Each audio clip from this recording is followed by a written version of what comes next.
Assalamu alaikum wa rahmatullahi wa barakatuh. Welcome, guys.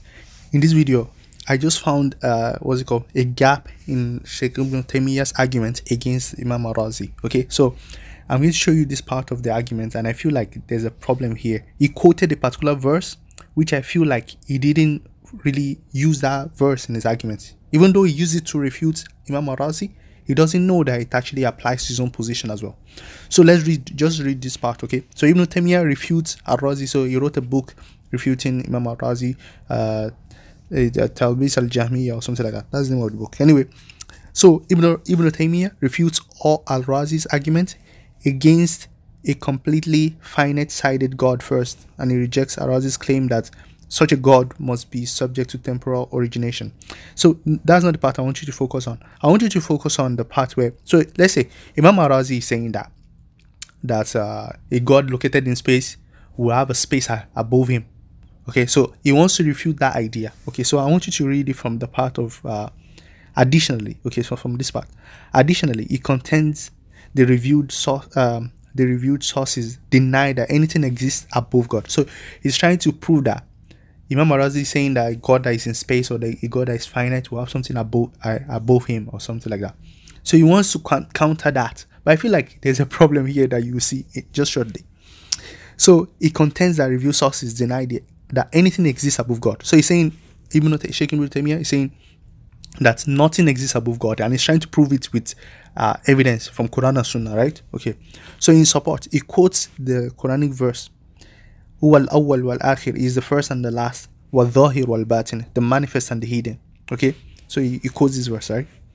And then he interprets it with the following report from the Hadith collection of Muslim. Now this is the problem. Okay. This is Hadith is saying this. He's reporting the dua of the Prophet sallallahu alaihi wasallam. Anta al-awwal falaysa qablaka shay, wa anta al-akhir falaysa ba'daka shay, wa anta al-dhahir falaysa fawqaka shay, wa anta al-batin falaysa dunaka shay. Now the problem is this. Look at the translation of this verse. This Hadith.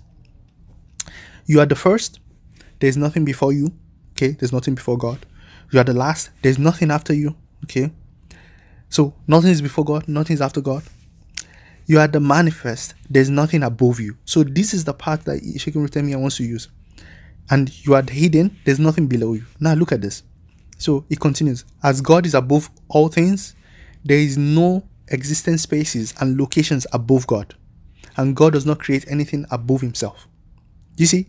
So this this hadith that he's using it to disprove the idea of something being above God, right? In a spatial sense, spatially located sense, that something is above God. He's trying to say that is impossible because he's trying to prove that. But notice something. Before they move on, they just moved on to the next thing. They just moved on from there. He rejects the what's it called? Above God himself. Besides, Ibn Taymiyyah asks, how could a Razi posit spaces above God when he rejects the possibility of an infinite dimension and by implication, blah, blah, blah. I don't want to focus on that. I want you to see something here. The hadith says there's nothing below you, just as it says there's nothing above you. So if he's using this hadith to prove that there's nothing above God, then there should be nothing below God as well, because the hadith literally says it. The hadith literally says it, that there's nothing above you. Okay, fine, is correct. There's nothing above God, which is Imam Razi's position. But it also says there's nothing below you. There's nothing below you. فَلَيْسَ دُونَكَ شَيْءٍ.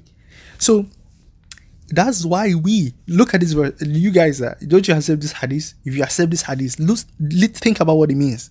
If there's nothing above God in a spatial sense, but the hadith also says فَلَيْسَ دُونَكَ شَيْءٍ. There's nothing below God in a spatial sense. So when you say that there's a throne below God in a spatial sense, that's why we say it's not spatial. It's not spatial.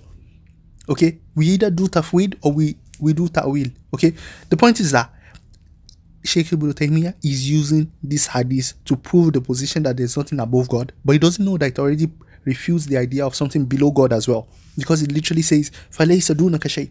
But he didn't talk about that. He just used it to talk about above God. What about below God? That means the world cannot be spatially related to God. Do you know that's what it means? If there's nothing above God and there's nothing below God, that means the world cannot be below God in a spatial sense. That's what it literally means. If فَلَيْسَ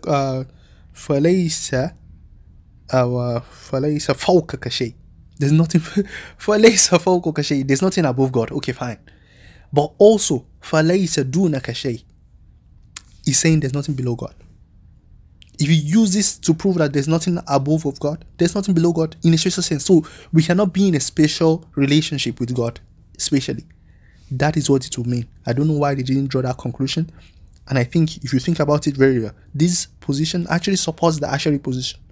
That we don't talk about God in a special sense, that we have a relationship with God in a special sense or temporal sense. So the first one also, like the time, God is not in time, God is not in space. This is what this verse, I think, in my own opinion, this is what this hadith is pointing to, that God is beyond these categories. And when you say that God is, if you read this paper further, it's talking about explaining Sheikh Ibn Taymiyah's position more. But I feel like this part just caught my eye, that it's very easy that he just talked about aboveness only, and he didn't talk about the below part, because these guys, these Salafis and these other guys, they want to affirm that God is really, these things are really below God in a special sense. That's what they are affirming, in a special sense. And if you read this paper, Sheikh Ibn Taymiyah is literally saying that God has to be spatial, even though not divisible and not composed. God is spatial in his essence, and God is temporal in his essence. Even though the space is finite, even finite space in God's essence, but infinite time in God's essence, that kind of thing. Even though spaces and time are not some extra mental existence, something, they are just how God is according to this position. But the point I wanted you to see is that this evidence I quoted from the Quran and Sunnah refutes his position, because he says فَلَيْسَ دُونَكَ شَيْءٍ. What do you guys think about this? See you guys later. Wassalamu alaikum wa rahmatullahi wa barakatuh.